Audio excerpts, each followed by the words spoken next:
So today's session is buy, rent, or stay put, because that's always an option too, okay?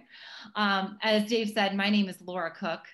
I am a real estate agent in Manhattan, and my husband, Adam, and I are a team. We work together, and we help people do all kinds of things. We do rentals, and we do sales. Adam, do you want to say a quick hello to everybody? Hi, everybody. How's it going? That's my husband, Adam, and he is the best, especially during this pandemic. He has been what I call my Uber, my husband Uber. He's been driving me around everywhere. So I suggest getting one. He's the best.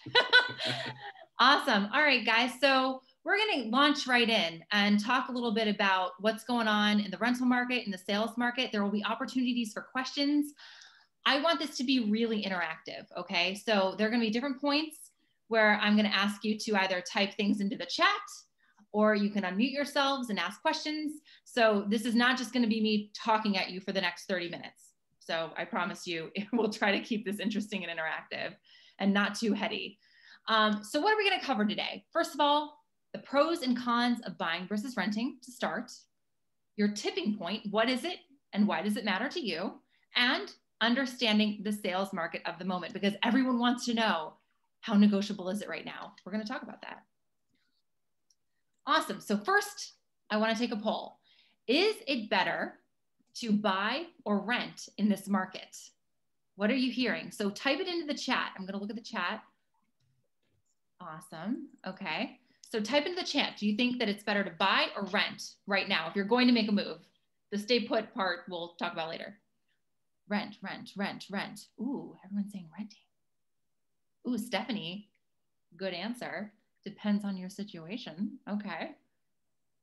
Anyone else? Type it in the chat. We've got a lot of people voting for rent. Wow. Most people have said rent. Okay. So it sounds like everyone thinks we should rent. All right. So let's talk about it. And thank you for your feedback. So renting versus buying. Okay. Let's start with the news. This is New York Times. This just came out a couple weeks ago.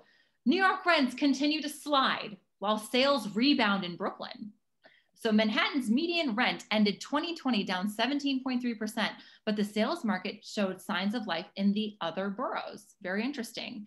17.3% is pretty substantial when you're thinking about the rental market.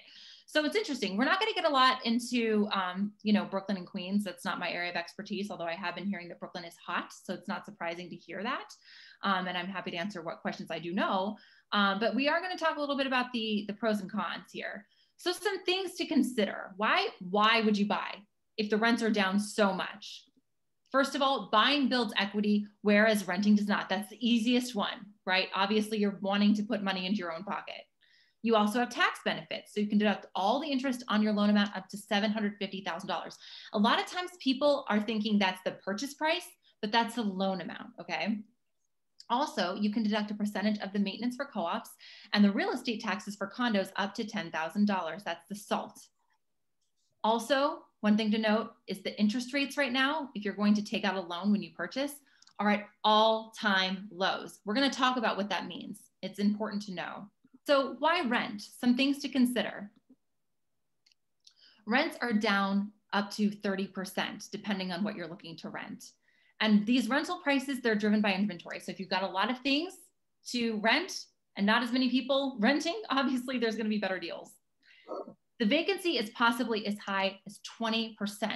Now, I got that statistic from urbandigs.com. So it's really hard to quantify the vacancy because a lot of landlords are not actually putting their properties on the market right now, or they're holding a certain number off. So if you have a building that maybe is 50% vacant, maybe they're only putting 10 to 20% online because they don't want it to look like their building is empty, which I understand. Also, there's lower upfront costs when you're renting right now. So most listings, when you look at them on StreetEasy for rent, are no fee. So what does this actually mean when it's no fee? The landlord is paying the agent. Now, if you can remember back to pre-pandemic, sometimes when you would rent, it would be up to 15% of the annual rent. That's so much money to rent an apartment when you think about it, right? But now, because the whole thing has been shifted on its head, the landlords are actually paying these fees. Also, there's a new law. Has anybody heard about this new law? Like, raise your hand if you have. The new law in 2019. Now the new law says that the owner can only collect first month's rent and security deposit when you're renting. So the owners cannot take extra rent or extra security, you know, if you don't have a great credit score, or if for some reason your employment isn't perfect, they can't do that. You have to either have a guarantor or you might not get the apartment, but that lowers those upfront costs. So that's interesting. So if normally you would need like 4 months of rent ready to go in a normal market with those brokerage commissions, now you really only need 2. So that's cut your cost in about half. All right, so let's talk a little bit about net effective rent. Have you guys been seeing this, net effective rents? So if you are looking at net effective rents, this is an advertising tactic to show a lower rent price. So the gross rent is the actual rent price that you're going to pay that's stated on your lease. The net effective price is what is amortized when the agent spreads out that free month or free months. Sometimes people are getting 3 months, 4 months, you know, free rent right now. It's kind of crazy across the lease term. So let's actually break this down in an example because it is confusing and people often don't understand what this means. Adam does a lot of my rental showings and he's constantly explaining this. So let's look at a real life example. So let's say that your rent is $2,000, right? And you're getting 1 month free on a 12-month lease. So you multiply that by 11 months of actual rental payment. That's $22,000, right? So then you divide that by 12, you take that month and you spread it across the 12-month term, right? That's $1,833. That's the net effective rent. Now, interestingly, StreetEasy has changed their policy. So they're putting the main rent price at the top, and they're showing the net effective price right below it. But a lot of agents are still trying to just show that net effective as the top line number. So what is the best way to know if it's a net effective price?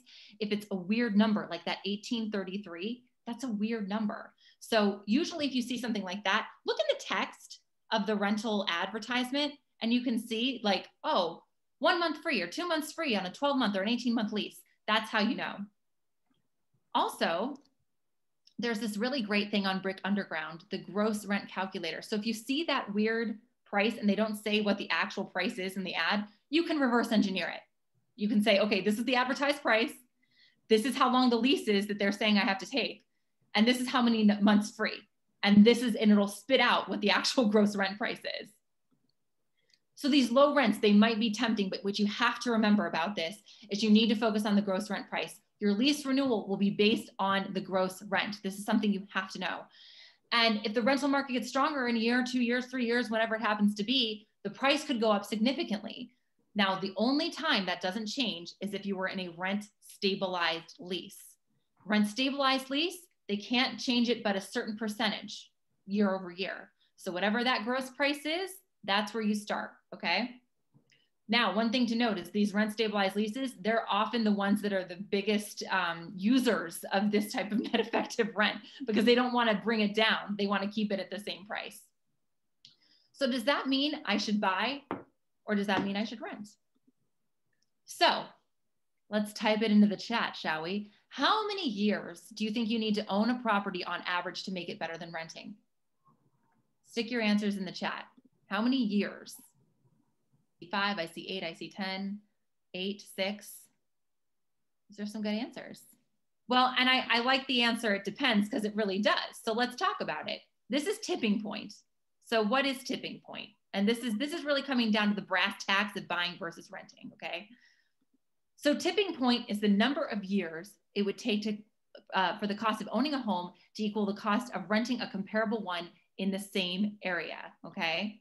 So the tipping point, it weighs the metrics, the costs, the monthly rent, the broker's fees, the payments against the cost of buying, right? The cost of buying include your down payment, your mortgage, your property taxes, your home maintenance cost, and the opportunity cost of investing that money in those payments and upfront fees in alternative assets. So that's important to understand. The tipping point really, really depends on the property. It can vary widely. So, you know, depending on the neighborhood, depending on the price type. For example, if you're renting a classic or you're buying a classic 6 on the Upper East Side, right? Your tipping point might be 30 years to make it better than you know, renting. So StreetEasy actually has some interesting tipping point metrics. I advise you to check them out, and we're going to be giving you an opportunity to put your info into a Google form. We have all this ready to send to you if you'd like it. It's actually really helpful. But this map kind of talks about the average tipping points. So in this example, Midtown East, the tipping point is 5.92 years. The darker colors are the higher tipping points. The lighter colors are the lower tipping points. So you can see, you've got these outer boroughs, they've got lower tipping points, the Upper East Side, some downtown listings, those have higher tipping points. It also has this great thing where you can actually plug in the type of property and the like kind rental price. So the Upper West Side example that I have here of a 1-bedroom, let's say on average it costs $800,000 to buy a 1-bedroom on the Upper West Side. Depends, it can be less, it can be more. Renting a similar home might cost $2,877. For that scenario, it's about 4 years, right? So it really does depend. Now, this is a little bit basic, honestly. It doesn't get into the nuance of it. So I'm actually going to show you something pretty cool.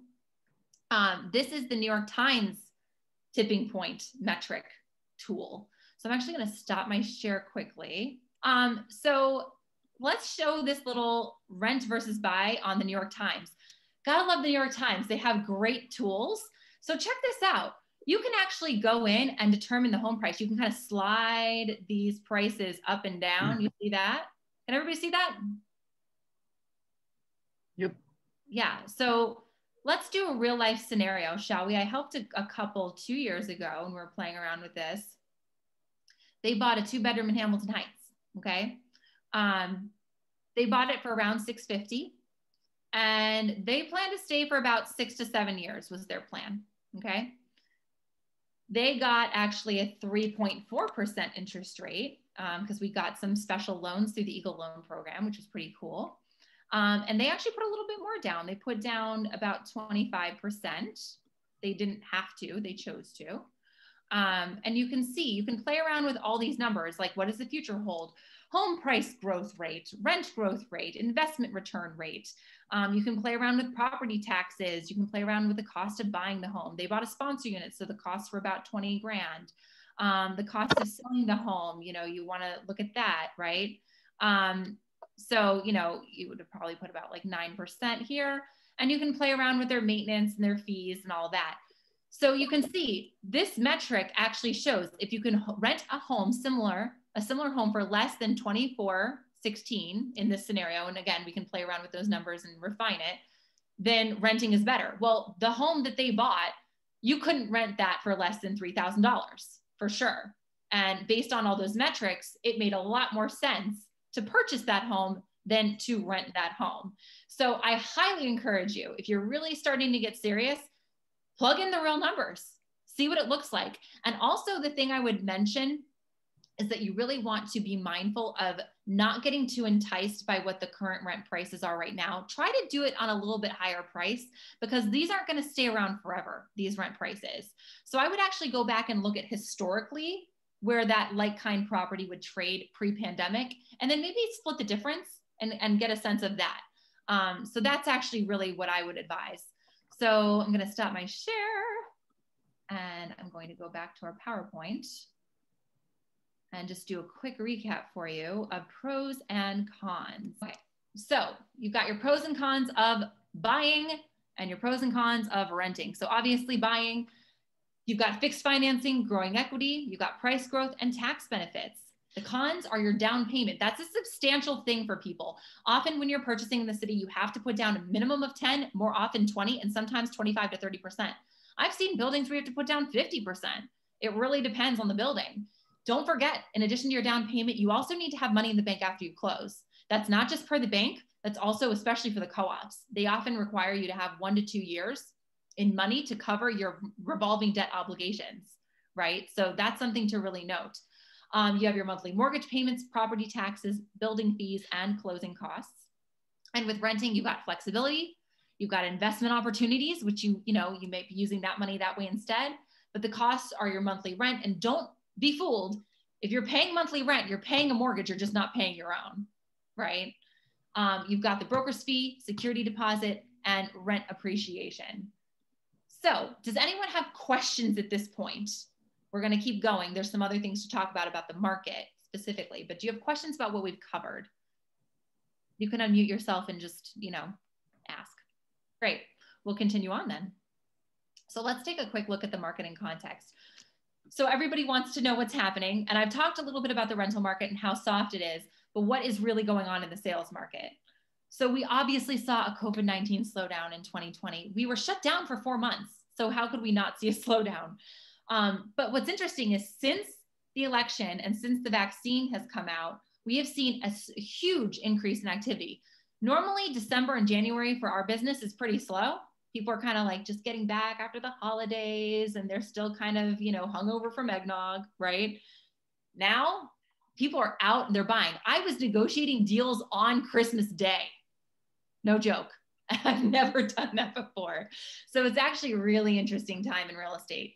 So discounts, what are we seeing? They're very much price point and neighborhood specific, really, really, truly. And interestingly, inventory is at pre-pandemic levels. It wasn't a couple months ago, but now it is. So why would you buy now in New York City? So New York is obviously a stable market. It always has been a very stable market. And the wealth is made when you buy. And I will tell you, there is still more negotiability right now. New York is still a blue chip asset, and the cost of money, interest rates, is extremely cheap. So what does this mean? Let's actually look at how this affects you if you're going to actually take a loan.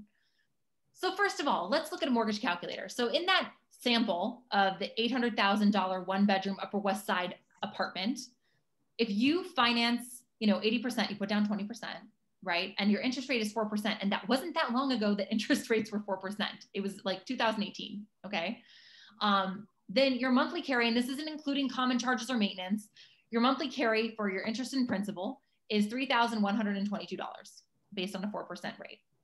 The rates we're seeing though right now are more like 2.75% on a 30-year fixed. And you might even be able to get something lower if you have a relationship with the bank and you can get some great rate.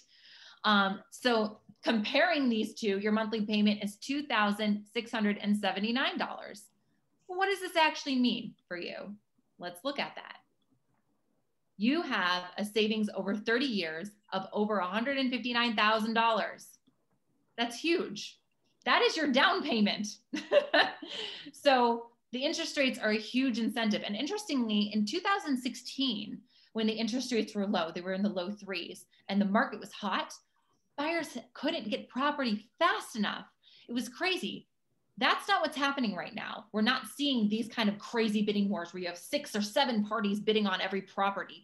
You might have more than one offer, but it's not that insane. So this is actually a really good time to buy. So let's talk a little bit about the stability of the New York market. I like to go back and look historically and see other events in history and what has happened. So this is a great chart. It's from Miller Samuel. They're the #1 appraisers in Manhattan. And we're looking at the median sales price back from September 11th and back at the financial crisis when Lehman Brothers went bankrupt. This, can you see my cursor here? This is the inciting incident when the actual event happened. And both events really did impact New York real estate quite significantly. They had different reactions. But the thing I want you to note is that about a year and a half later, we were back to normal market levels. And then the market did its thing and it had its different reactions as the time went on. But that's the thing to note. So about a year and a half later, we were back to normal levels. We're seeing the same kind of thing with the pandemic, actually. So let's look at that. Let's talk about supply. So when we had the COVID-19 shutdown, people were taking tons of stuff off the market. It was crazy. You could not get into property. It was really difficult to get deals done. And so this area right here, there were about 4,000 units on the market. It was really low inventory levels. When things opened back up, it spiked really fast. You can see this increase right here. We almost hit 10,000 units. That's very high. That's higher than what happened, after 2011. This is a big deal. But just as fast as it went up, it went back down. Right? And so this is where we're at right now. So if this is, around 7,000 units, this is where we are. So when I took this screenshot, it was a couple weeks ago, but Manhattan supply is around 7,000 units, give or take. That's where we're at. That's a really stable market. That's actually perfectly fine. Also, look at the price per square foot. So right now the price per square foot is $12.81. You can see Lehman Brothers bankruptcy is right here. It definitely took a dive, but then it steadily increased up to 2015 and 16. 15 and 16 were the peak of the last market cycle. And then it had a softening. The softening, the inciting incident for that was the tax reform in 2018, the beginning of 2018. And we've seen a really, really slight decline in price per square foot, but not nearly as drastic. And it's been very stable. This is also market pulse. This actually shows you in real time the buyers versus the sellers market. So when we're looking at this, we're looking at how many units come on the market and how many units come off.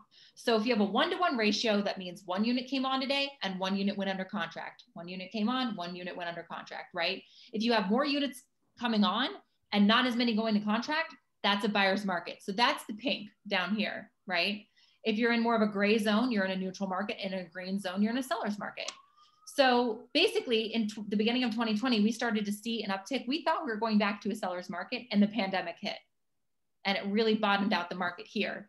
And everybody was kind of freaking out, going, oh my gosh, we're plummeting. This market is plummeting.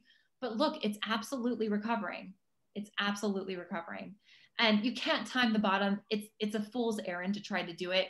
So I tell people, buy when it's right, get in, and it's a great time now. I mean, you're still not in this seller's market. I mean, look at 2014 and 15 and 16, all this seller's market, we're not even close to that. Let's be honest. Now I do this because this is actually really interesting. If you put the median price per square foot and put the market pulse over it, I basically spliced one and put it on top of the other. You can see the market has actually stayed very steady, right? And even though you have the sellers and the buyers market happening, the price per square foot has been very steady. So the market doesn't behave like the stock market. So it's actually a very stable asset. So let's talk about the negotiability of the market. Okay, we're in the last third of our presentation. So how negotiable is this market? So let's do a quick case study. This is a real life example. So this is an Upper West Side, 2-bedroom, 2-bathroom apartment. Okay, the asking price originally before the pandemic was 1.49. Okay, when my buyers came to see it, they were bidding on it at 1.35 in December. What would your offer be if you were a buyer looking at this property? Type it into the chat. I want to know. I want to see how you guys are thinking about the negotiability. Okay, so we have 1.25 million. We have 1.15, 1.29, 1.15, 1.1, and 1.1. Very cool. Okay. So we're going to circle back to this. Keep your number in mind, okay? So you may remember this article that happened during the pandemic, and it made it sound like New York City was about to be a dumpster fire. And it really did create this sense of, oh my gosh, the prices are falling. It's crazy. It's just going to be awful. And it highlighted this point that said the median sales price fell 17.7%. A lot of buyers would read that and think, I can get 17.7% off the asking price. But the thing that people didn't understand is the median is the middle point of all the trades. So if you stack up every single trade and pick the middle point, that's what it is. So what this tells me is that people were choosing to buy at a lower price point. They weren't investing as much in the asset at that point. So it doesn't necessarily mean that that's the discount you're going to see. So let's look at median listing discount, shall we? So in Manhattan for January of 2021, the median listing discount was 7.9%. Now the thing to keep in mind is this metric is based on the original ask, not the current asking price. So in our example that we just talked about with a 1.4 versus 1.35, the discount that my clients end up getting is going to be based on that, on this chart is going to be based on that original asking price. Also, the thing to note is it's very price point specific. So right now you're seeing this is across all price sectors in Manhattan, 7.9. If I change it to be anything between 600 to 1, the discount is 6.6, right? And so, and again, that's the original asking price, not the current asking price. So if sellers have adjusted, this is not really accounting for that. So your negotiability depends on the price point and the neighborhood. So the average discount from the initial listing price to sales price was 10.4% in Manhattan in the fourth quarter, whereas it was only 6.4% in Brooklyn. So that's interesting. That's the fourth quarter. That's all the data from that last 3 months. So let's look at the market of the moment, because we're always 3 months behind. The data that you're getting, those negotiations happened 3 months ago because how long things take to sell. Okay. These are the last 8 deals that I negotiated in the last 2 months. And some of these are for sellers and some of these are for buyers. But you can see these are the discounts from the asking price. Okay. So Upper West Side 1-bedroom co-op, 3.6. Hamilton Heights 1-bedroom co-op, 4.1. Upper West Side 1-bedroom co-op, 2.6. Down the line, 1%, 3.4, 3.6, 3.1, and 5%. If you average it all together, it's around 3% from the asking price that I'm seeing from my clients, right? And then that's right in line with what other agents are experiencing too. I talk to brokers all the time about where they're seeing their negotiability. So let's go back to this case study, shall we? 1.35 is the asking price. Would you change your bid based on the information that I have shared with you? If you wouldn't change it, just write same. And if you are changing it, put in a different number. Oh, Richard came in different. 1.3. Ted's saying same. Okay. Okay. So it looks like most people are keeping theirs the same. So I'm sure you're all dying to know what we actually did. What was the actual offer that my clients made? So the clients came in the low 2s. They came in around 1.225. But guess what? We weren't the only offer. And another person came in around the same price. So the listing agent came back to us and they were like, look, the seller has 2 offers. They're both qualified. We're going to counter you both the same way at 1.325. Give us a counter. So my clients both, they came up to 1.275. Guess what? We were in lockstep with the other offer. The other offer was exactly the same. So the listing agent came back and he said, okay, you're in lockstep with the other offer. Here's our counter. It's 1.3. That's the bottom line for the seller. We're not going any higher or any more negotiability. And whoever gets to 1.3 gets it. If you both come to 1.3, then we're going to have a best and final. A best and final basically means you're bidding in a vacuum. You don't know. It's like put in your best and highest offer at that point. Well, buyers don't want to do that right now. Generally, they don't want to feel like they're in competition. So I actually advise my clients to come in just a little bit above the 1.3, just a little bit, and cut them off at the pass and say, take our offer. We're coming in a little bit above. We're not going to be shopped. You're going to take this or else we're out. And we did, and it worked. We got the apartment and we just got board approval this week. So very exciting. That's an interesting negotiation, right? Because you're not negotiating in a vacuum. You've got other people at play. But interestingly, a lot of times I'm seeing, even if there are multiple bids, they're still not necessarily trading at the asking price, which is kind of fascinating. But they're also not trading for 20% below the asking price, which I think some buyers think is going to happen. So what does this actually mean if you're thinking about buying something? Don't be overly aggressive in your offer, obviously. You need to look at the data, and this is where a good agent helps you. This is very important. You must be able to negotiate, okay? It's very important. And make sure that you position your offer carefully with your agent. There's a lot of things to consider. It's not just necessarily price. So some final thoughts. All of this, whether you're buying or whether you're renting, is all in the timing. On average, you know, the amount of time it takes to buy a property is about 3 months, but that you also have to account for the searching process. So if your lease is up soon, you would either have to, you know, re-sign your lease or ask for an extension. You have to give yourself the time to do it. So that's one thing to consider. Also, if you aren't sure about your future plans for at least the next 5 years and you want flexibility, then I would say rent. Don't go crazy. Or buy something that you know you could rent out, like a condo. That's another consideration. Also, you know, the thing to keep in mind is if you do buy an apartment and you get a fixed mortgage rate, that's almost like having a rent stabilized apartment. So that's something really to consider. And if you know that you plan to stay in the area and you have the down payment and post-closing liquidity, so 20% plus some extra money after you close, then maybe it really is time to buy. And as a rule of thumb, what I tell all of my clients is buy the largest apartment you can reasonably afford, because then you can stay there longer and you'll be happier there. I always say it's way better to get a great apartment at a fair price than a fair apartment at a great price.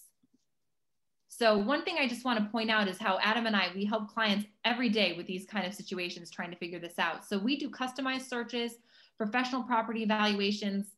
We help clients with negotiating offers, coordinating the transaction, preparing your paperwork, the walkthroughs, the closings. And really for us, it's about a long-term relationship. So we're here as a resource. Even if you're thinking about buying something 5 years down the road, or you're trying to make the decision, or you have an asset that you're trying to decide if you want to sell, we are really passionate about educating our clients and making sure they have all of the right information. So thank you for your time. I'm going to stop my share so I can see all of your lovely faces. Let me know if you have questions.